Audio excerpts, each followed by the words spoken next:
2 Rois chapitre 4, les versets 8 à 16. 2 Rois chapitre 4, versets 8 à 16. Au nom de Jésus. Une autre fois, Élisée était passé par le village de Shunem. Il y avait là une femme riche qui avait insisté pour qu'il vienne prendre un repas chez elle. C'est pourquoi, depuis ce jour, Élisée allait toujours manger chez elle quand il passait dans cette région. Cette femme dit à son mari, « Je suis sûre que cet homme qui passe toujours chez nous est un saint prophète de Dieu. Nous devrions construire une petite chambre en haut de la maison et y mettre pour lui un lit, une table, un siège et une lampe. Il pourrait loger là quand il passerait chez nous. » C'est ainsi qu'un jour Élisée vint chez ses gens et monta dans la petite chambre pour y passer la nuit. Puis il dit à son serviteur Géhazi d'aller chercher la maîtresse de maison. Lorsque celle-ci se présenta devant la chambre, Élisée chargea Géhazi de lui dire, « Tu t'es donné beaucoup de peine pour nous. Que pouvons-nous faire pour toi? Peut-on intervenir en ta faveur auprès du roi ou du chef de l'armée? » Non, merci, répondit-elle. Au milieu de mon peuple, je ne manque de rien. Élisée dit alors à Géhazi, « Que faire pour elle ?» Eh bien, répondit Géhazi, « Elle n'a pas de fils et son mari est âgé. » Rappelle-la donc, dit Élisée. Lorsqu'elle se présenta sur le pas de la porte, Élisée lui déclara, « L'an prochain, à la même époque, tu tiendras un fils dans tes bras. » Mais elle s'écria, « C'est impossible. Toi qui es prophète de Dieu, ne me dis pas un mensonge. » Cependant, cette femme devint enceinte, et à la même époque, l'année suivante, elle mit au monde un fils conformément à ce qu'Élisée lui avait annoncé. Amen.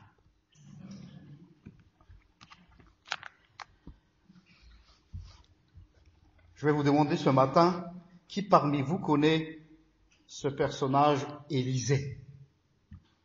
Vous connaissez Élisée? Vous en avez déjà un peu entendu parler? Je le dis parce que une fois à la faculté de théologie à Strasbourg, on a discuté autour de ça et j'étais étonné des étudiants au niveau master qui n'ont jamais lu l'histoire d'Élisée, qui pourtant est au niveau master en théologie. C'est une histoire très intéressante. Et pour comprendre le texte que nous avons ce matin, nous devons d'abord parler un peu sur ce prophète. Avant qu'Élie monte au ciel, Élie, il a été envoyé par l'Éternel pour trouver celui qui va le remplacer, pour trouver la personne qui doit le succéder. Et voilà, il est tombé sur un laboureur. Élisée était un laboureur. Et Dieu a dit, c'est lui qui va te remplacer. Alors Élie, qu'est-ce qu'il a fait? Il passa à côté de lui. C'est étonnant comme histoire. Il passa à côté de lui pendant qu'il labourait le champ. Donc, ils n'ont rien dit. Élisée était en train de labourer. Élie fait semblant de passer. Et tout à coup, il jeta son manteau sur lui et le voilà devenu prophète. Pendant qu'il travaillait, est-ce ainsi comment Dieu choisit ses prophètes? On pourrait dire, mais c'est du n'importe quoi. Mais c'est comme ça. Alors voilà qu'il est devenu prophète et il commençait à suivre Élie, puisqu'il a fallu une petite formation avant que Élie soit élevé vers le ciel. Et quand Élie fut élevé vers le ciel, rappelez-vous de l'histoire, un détail qu'il ne faut pas oublier, sa cape est tombée. Et Élisée l'a récupérée. Cette cape à qui on a fait l'ordination, la consécration. Il frappa, Élie utilisait cette cape, il frappa l'eau du Jourdain, pour traverser. Et ce geste a été vraiment quelque chose qui a marqué Élisée, et il ne croyait pas encore à sa consécration. Suis-je vraiment celui qui doit remplacer Élie, ce grand Élie qui a été élevé vers le ciel par un char de feu? Il a testé, en revenant, il a frappé l'eau du Jourdain avec la cape, et voilà l'eau du Jourdain qui se séparait en deux. C'est là qu'il s'est dû rendu compte qu'il est vraiment un prophète. À sa grande surprise.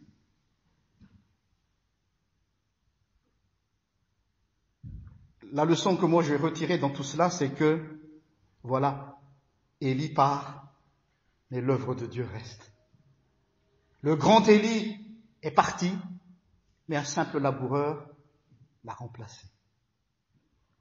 L'œuvre de Dieu ne se termine pas avec le départ d'Élie. Au contraire, Élisée plus tard, si vous lisez l'histoire d'Élisée dans le livre des rois, vous serez étonné comment Dieu a utilisé ce simple laboureur.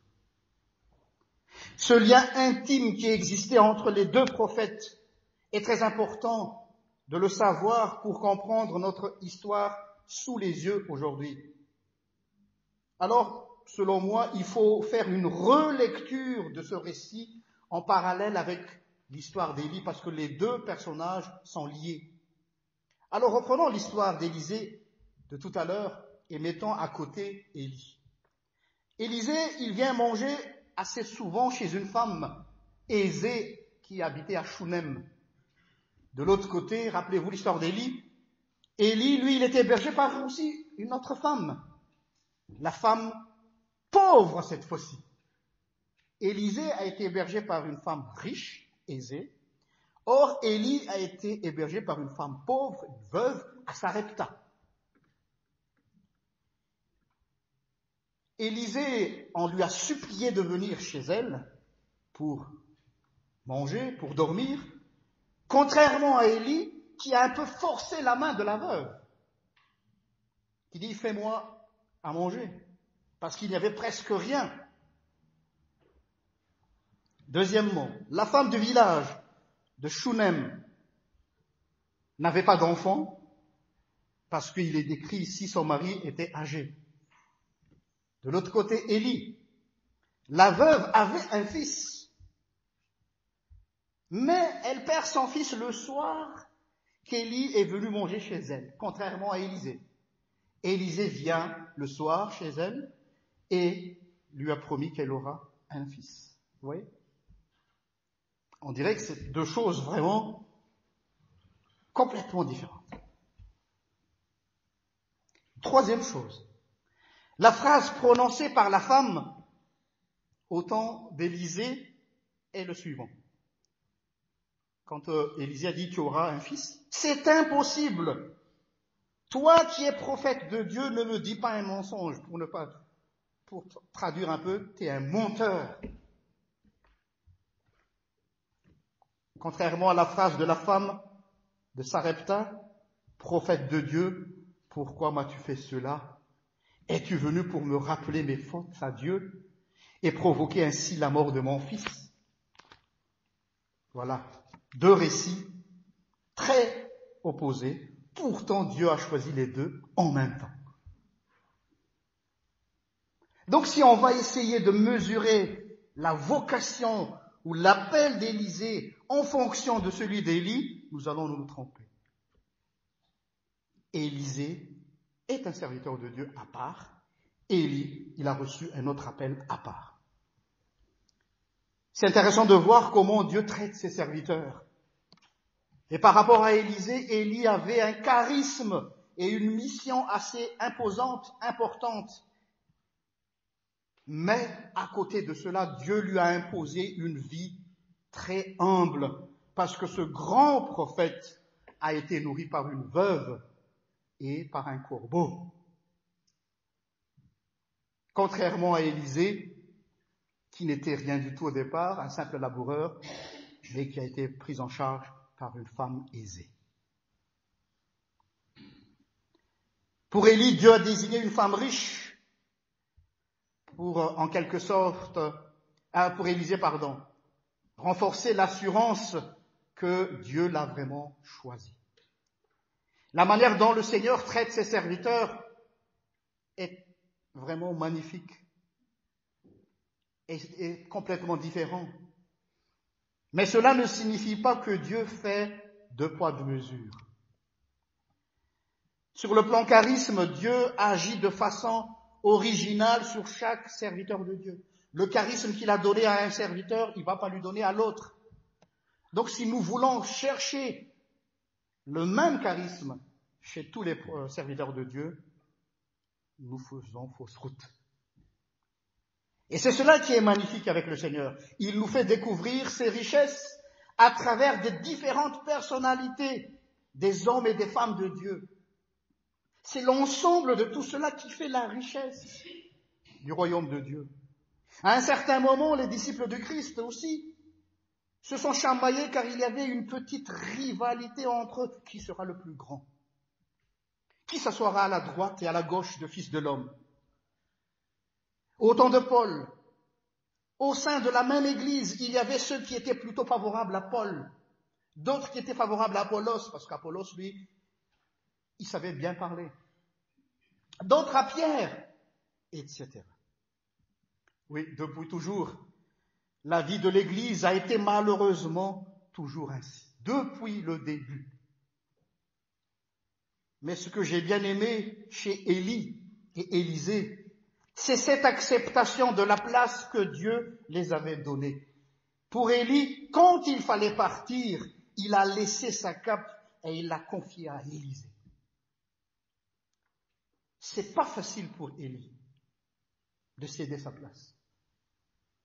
C'est un symbole important pour nous chrétiens aujourd'hui aussi, cette histoire. Qu'il y a une sorte de continuité dans l'œuvre de Dieu. L'œuvre de Dieu ne meurt pas et ne se termine pas avec le serviteur de Dieu.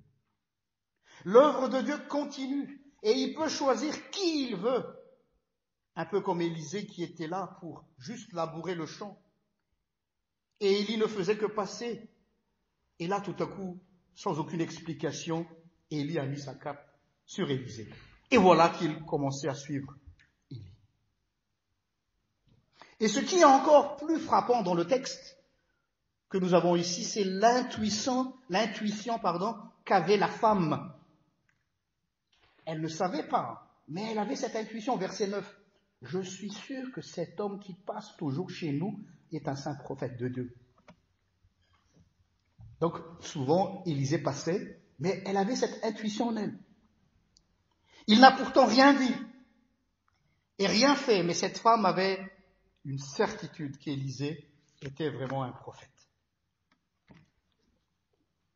Et si elle a pris l'initiative de donner à manger à ce prophète et d'aménager une petite pièce en haut pour lui, lorsqu'il est de passage, ce geste n'a pas été fait dans l'attente d'une quelconque bénédiction.